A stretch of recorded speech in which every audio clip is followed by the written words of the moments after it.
À la une, ce soir. Ça fait 13 ans que je suis là et c'est la première fois qu'on est confronté d'aussi près. La forêt historique de Fontainebleau brûle aux portes de Paris. Je tiens à souligner que c'est la première fois en Île-de-France qu'on utilise des moyens aériens nationaux. C'est la première fois. Un autre départ à la CAQ autour de François Bonnardel de quitter la politique. On arrive au terme d'un cycle politique et ça amène tout un chacun, les élus, à se questionner sur la suite des choses. Et les Inuits de Pessamit rejettent l'entente avec Hydro-Québec. Il est possible d'en arriver à une entente qui va être gagnante, mais visiblement, il nous reste encore un petit peu de travail à faire pour y arriver. Il est 17h, voici votre Nouveau Info.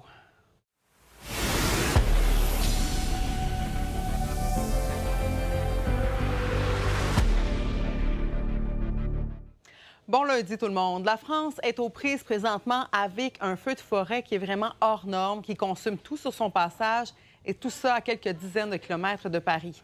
C'est l'emblématique forêt de Fontainebleau qui flambe au sud de la capitale française. Cette ancienne forêt de chasse des rois est aujourd'hui une réserve de biosphère protégée par l'UNESCO. Lila Lebrasier continue de progresser là, malgré les efforts des pompiers, tant au sol que dans les airs. Oui, il y a eu un deuxième départ de feu cet après-midi. Et le feu, à l'heure où on se parle, en fait, est toujours pas maîtrisé. Donc, cette forêt à 60 km de Paris, c'est le poumon vert de la capitale. Et donc, le feu a progressé de façon ahurissante avec des vents jusqu'à 50 km/h, alors qu'il y a des petits villages autour. Ce soir, près de 1300 hectares sont partis en fumée.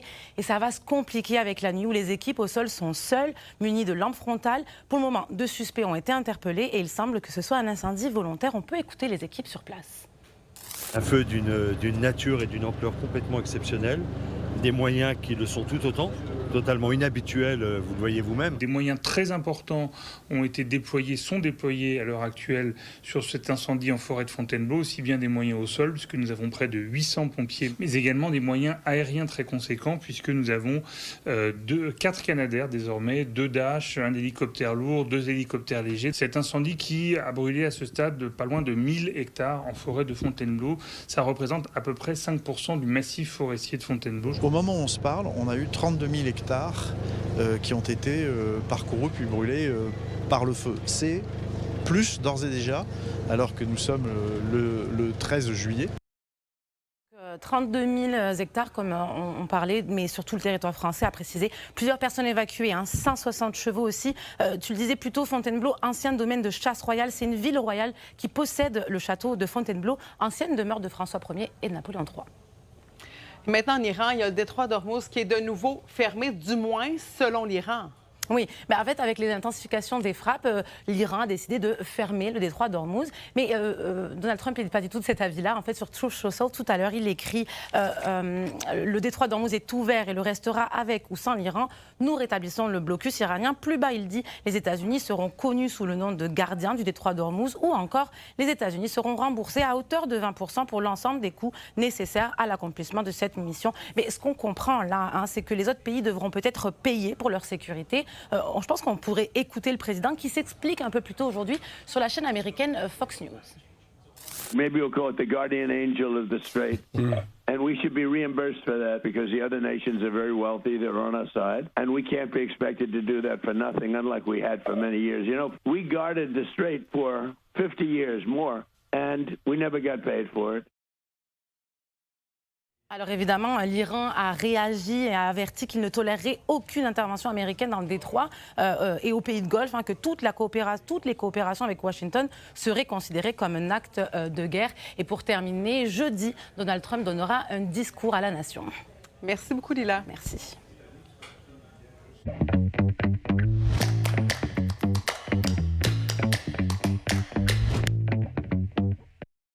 Salut Marc-Claude. Encore un départ à la CAQ, le 34e et non le moindre. François Bonnardel, qui avait été réintégré dans le cabinet ministériel en avril dernier, a annoncé qu'il quittait la vie politique. La première ministre réagit aujourd'hui.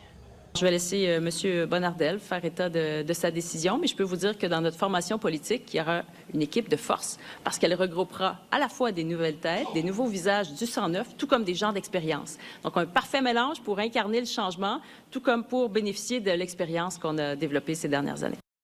Bon, rendu au 34e, est-ce que c'est vraiment une chance d'avoir de nouveaux visages? Est-ce que c'est un signe de renouveau ou là, ça commence à sentir peut-être la fin de régime? Il y a deux éléments. La première chose, Marie-Claude, c'est qu'il est clair que pour Mme Fréchette, qui a pour grand défi de devoir faire oublier le fait que la Coalition Avenir Québec et François Legault ont gouverné pendant 8 ans, c'est une opportunité de voir des visages qui étaient là depuis longtemps quitter et pouvoir amener du renouveau. Cependant, on commence à manquer de temps. Et le timing de cette annonce-là est très particulier. Parce que Mme Fréchette avait passé avec son cabinet le message de dire au mois de juin, si vous voulez quitter, c'est le temps de l'annoncer. Là, on est rendu au mois de juillet et on continue à perpétrer cette espèce de perception de tout le monde s'en va. Mais oui, parce que là, on fait des annonces. Ouais. Le gouvernement qui veut sembler être un gouvernement qui gouverne, qui prend des décisions. Mais finalement, ce qu'on retient, c'est les départs là, aujourd'hui, en ce lundi. C'est exactement ça l'enjeu. Et pour que les gens qui nous écoutent le sachent, il reste encore deux inconnus importants. Martine Biron, dont on ne sait pas encore si elle va vraiment se représenter dans la liste de candidates, mais des questions se posent. Et Nathalie Roy, la présidente de l'Assemblée nationale, qui a dit qu'elle annoncerait ses couleurs au mois d'août, qu'elle est encore en fonction. Donc, on a du côté de la Coalition Avenir Québec deux annonces potentielles qui pourraient encore une fois arrêter le momentum dont tu parles. Mme Fréchette veut montrer qu'elle est hyperactive, veut faire oublier justement les années précédentes. Et dans ce cas-ci, le problème, c'est que ça vient arrêter un espèce d'élan qu'on s'était donné. Aujourd'hui, elle voulait parler de santé. Finalement, elle parle de François Bonnardel. Parce qu'on perd quand même des candidatures vedettes présentement à la CAQ. Alors, qu'est-ce qu'il faut faire présentement? Aller chercher de nouveaux candidats aussi vedettes, essayer d'éviter l'hémorragie? On doit certainement, oui, amener de nouvelles candidatures vedettes. On doit amener des gens qui vont permettre aux Québécois de s'attacher à nouveau à la Coalition Avenir Québec. Le problème, c'est aussi qu'on perd des gens qui représentent une certaine tradition. François Bonnardel, c'est le passé adéquiste. Et on a appris dans la journée aujourd'hui également que M. Lépine, qui est l'ancien chef de cabinet au transport, devenait chef de cabinet d'Éric Duhem. Ça, qu'est-ce que ça annonce? C'est qu'il y a une possibilité de voir des gens de la Coalition Avenir Québec, historiquement de la DQ, s'en aller au Parti conservateur. C'est ça la mauvaise nouvelle pour Christine Fréchette, commencer à perdre des forces à d'autres partis qui, eux, ont des prétentions. Il reste encore du temps, alors on surveille cette course-là qui sera lancée, là, mais on est déjà un peu dedans. Merci beaucoup, Victor. Bonne soirée. Sur la Côte-Nord maintenant, les Unis de Pessamit ont rejeté l'entente avec Hydro-Québec et le gouvernement provincial. Ils ont voté à 63 % contre l'accord lors d'un référendum tenu en fin de semaine, alors que seulement 37 % des membres se sont prévalus de leur droit de vote. La proposition prévoyait le versement de plus de 2,5 milliards de dollars sur 50 ans à la communauté. En retour, les Inuits devaient ouvrir leur territoire au projet de la Société d'État et ne plus faire appel aux tribunaux pour contester les projets énergétiques, tant ceux à venir que les préjudices passés. On respecte la décision de la communauté de Pessamit concernant la proposition d'entente. Le dialogue va se poursuivre entre Hydro-Québec et la communauté. On reste convaincu qu'il est possible d'en arriver éventuellement à une entente qui va être gagnante, mais visiblement, il nous reste encore un petit peu de travail à faire pour y arriver. À Toronto, maintenant, les autorités ont fait le point sur la fusillade qui a fait 2 morts samedi soir. Il s'agirait d'un règlement de compte, selon la police, qui a confirmé que les 2 hommes tués étaient visés et se connaissaient. Ce n'est pas la première attaque mortelle à survenir lors d'un festival. Est-ce que ces grands événements sont assez sécuritaires? Juliette Poirot s'est penchée sur la question. Oh my God.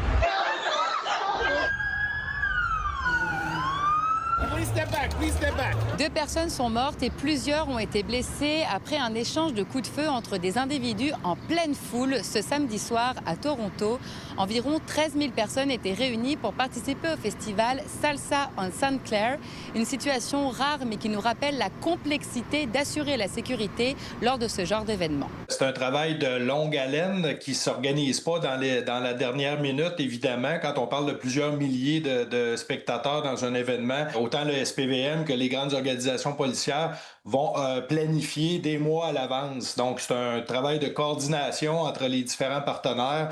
On travaille beaucoup sur le renseignement policier, que ce soit du renseignement de sources ouvertes qu'on obtient via la veille de cybersécurité au niveau des réseaux sociaux, entre autres, pour voir s'il n'y a pas des rassemblements qui sont prévus pour élaborer un niveau de risque. Moi, je crois qu'il faudrait renforcer la sécurité à tous les coins de rue. Je pense que là, il devrait peut-être y avoir un peu plus d'agents présents. Peut-être juste le fait qu'ils soient là, ça rassure les gens. Et ça fait peur, de plus en plus, ça fait vraiment peur autour de travail surtout. Cette fusillade meurtrière ravive les inquiétudes face à la sécurité dans les festivals et autres grands événements, sauf que les coûts liés à la sécurité sont astronomiques. Si on compare d'il y a 15 ans aujourd'hui, ça a explosé suite aux divers événements qu'il y a eu, comme les camions béliers ou des tireurs actifs. Juste pour vous donner un ordre d'idée, là, en 2025, j'étais en charge de sécurité pour la fête nationale, puis on parlait d'une facture d'au-delà de 130 000 $.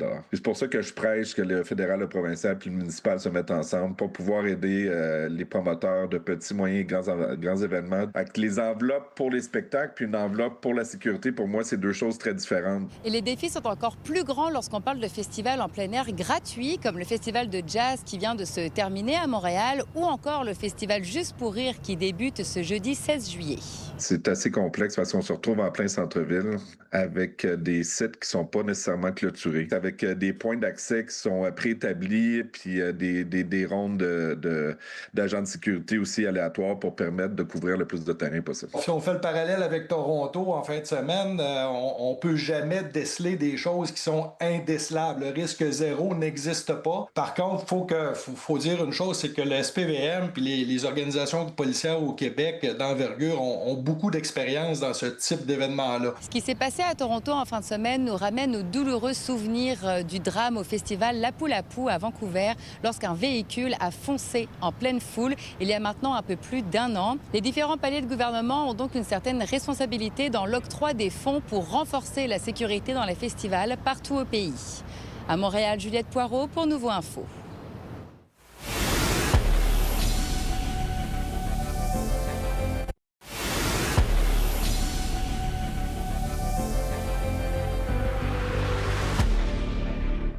Il s'est écoulé 2 semaines depuis le 1er juillet. Il y a toujours près de 2000 ménages partout au Québec qui n'ont pas trouvé de nouveau toit.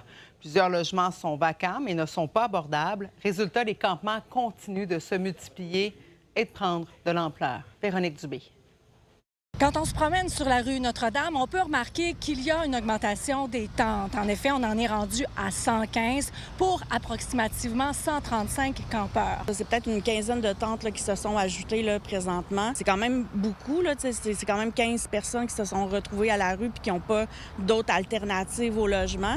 Mais ce qui attire particulièrement l'attention, c'est cette accumulation d'objets que l'on peut voir avec le drone. Il y a des poubelles, de la ferraille. Ce sont des objets récoltés par Devon, qu'on a déjà rencontré, pour qui ça a beaucoup de valeur. Là, t'as vraiment du stock, là. Oui. Bien là, plus que la moitié de ça s'en va. De là à là, je fais juste garder les choses personnelles. Tu sais, ça fait combien de temps qu'on se connaît, là? Ça fait 4 ans. Ah, la première fois que tu m'as vu, je sortais d'un conteneur. Ça fait longtemps, de ça. C'est...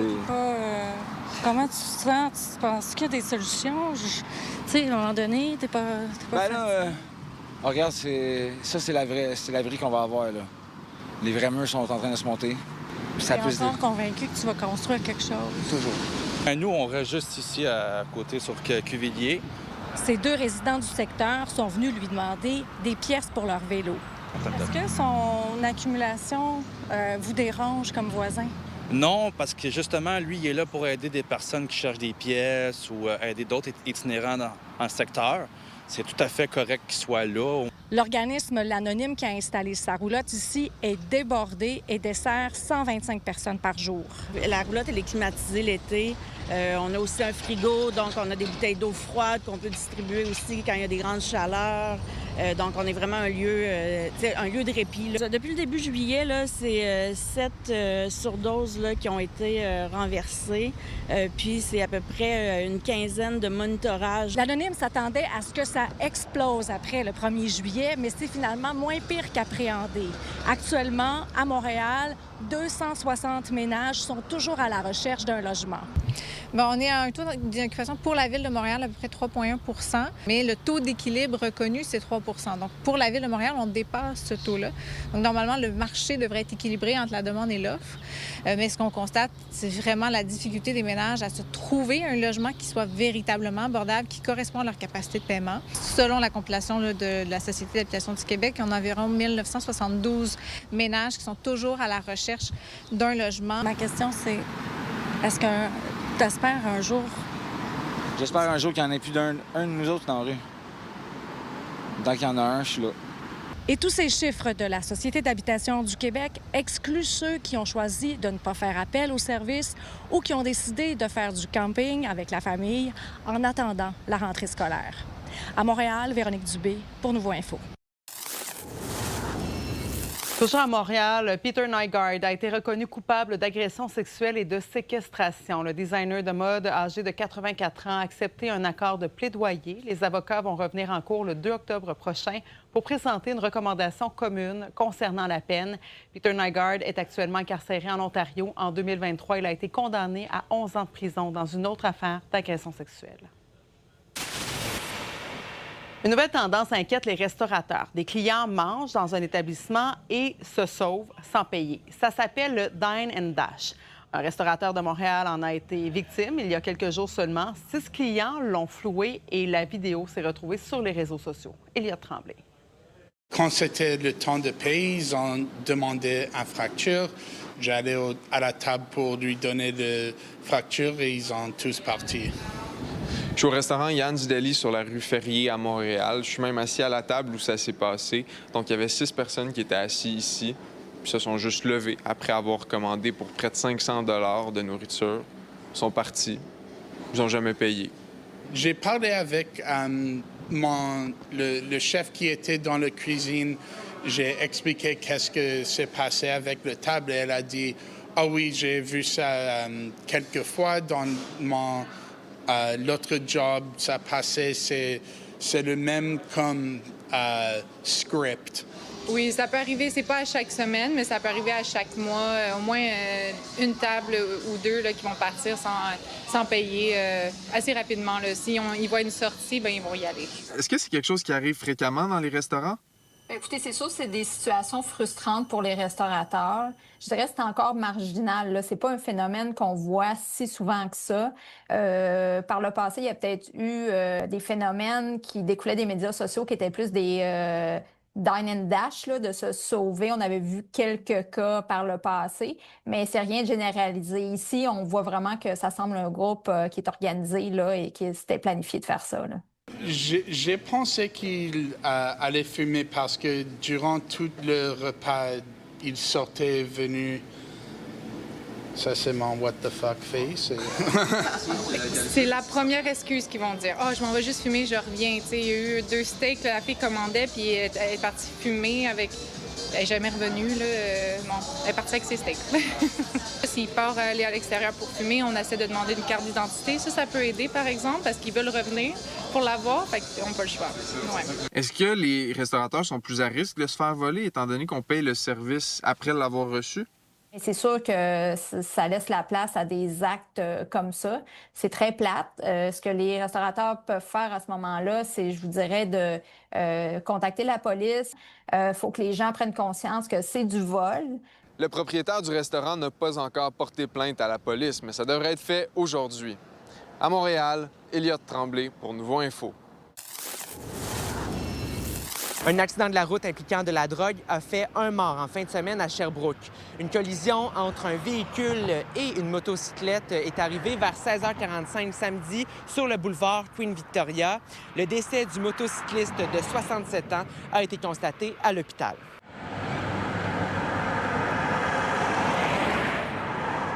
Le motocycliste qui a perdu la vie est connu à Sherbrooke. Il s'agit de l'artiste Serge Malenfant. Il est notamment réputé pour les murales trompe-l'œil que l'on retrouve un peu partout dans la ville. Un véhicule circulait direction Bromptonville, motocycliste direction Sherbrooke. L'automobiliste a dévié de sa voie dans le secteur de la rue Queen Victoria, donc entre le des Sables et le chemin des Écossais, percuté de plein fouet malheureusement le motocycliste qui est décédé à l'hôpital. Les policiers avaient des motifs raisonnables de croire que l'homme qui conduisait la camionnette était intoxiqué. L'homme de 34 ans a été arrêté par le service de police de Sherbrooke samedi soir pour conduite avec les capacités affaiblies par la drogue et agression armée. Pour faire la distinction, là, peu avant l'événement de la collision, on a débuté une enquête là, pour une agression armée qui était survenue quelques minutes avant. Donc, nos enquêteurs travaillent sur 2 événements en parallèle qui relient le même conducteur. Là. Encore samedi, vous recherchiez des témoins là, dans cette histoire-là. On a médiatisé en fin de semaine là, la recherche de témoins précis qui avaient parlé au conducteur suspect suite à l'événement. Suite à ça, on a eu plusieurs appels au service de police. On remercie la population de leur participation. On a 2 personnes là, qui vont être rencontrées au courant de la journée qui pourraient correspondre à ceux qu'on recherche. C'est pour avancer l'enquête, aller chercher certains éléments précis qu'on ne va pas divulguer pour le moment. Seulement en fin de semaine, il y a eu 2 accidents mortels impliquant des motocyclistes sur le territoire. Un sur le boulevard Queen Victoria, mais également un autre à Orford.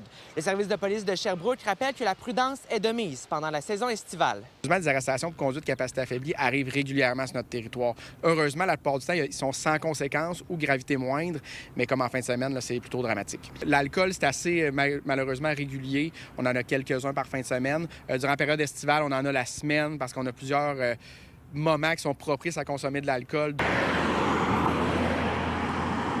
Bien, en lien avec la prévention générale, c'est vraiment de se trouver un plan pour conduire notre véhicule. Pas avoir notre véhicule lors d'un événement, ça peut aider, à part la facilité de quitter en véhicule, s'assurer d'avoir un plan avec un ami, rester dans un événement privé, rester couché sur place, service de raccompagnement.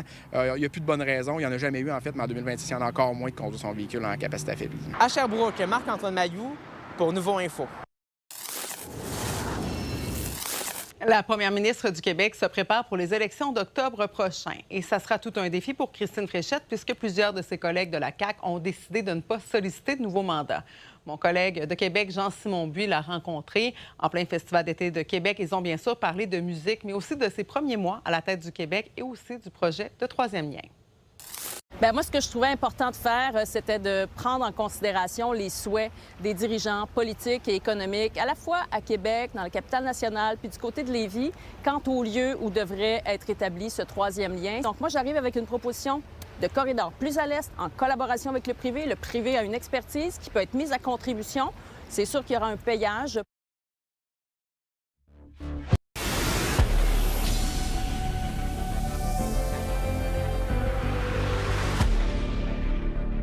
Biological attraction so astounding that they'll capture the imagination of the entire planet. The most phenomenal. Un autre grand d'Hollywood nous a quitté. L'acteur néo-zélandais Sam Neill est décédé à l'âge de 78 ans. Il s'est éteint à Sydney, en Australie, entouré de ses proches. Sa mort a été soudaine et inattendue, selon un communiqué publié sur les réseaux sociaux. Sam Neill était surtout connu du public pour son rôle dans la franchise Le Parc Jurassique. Alors voilà, c'est complet pour ce bulletin d'information. En 22 heures, on va revenir sur le référendum qui s'est tenu à Pessamit en fin de semaine avec le ministre responsable des Relations avec les Premières Nations, Yann Lafrenière.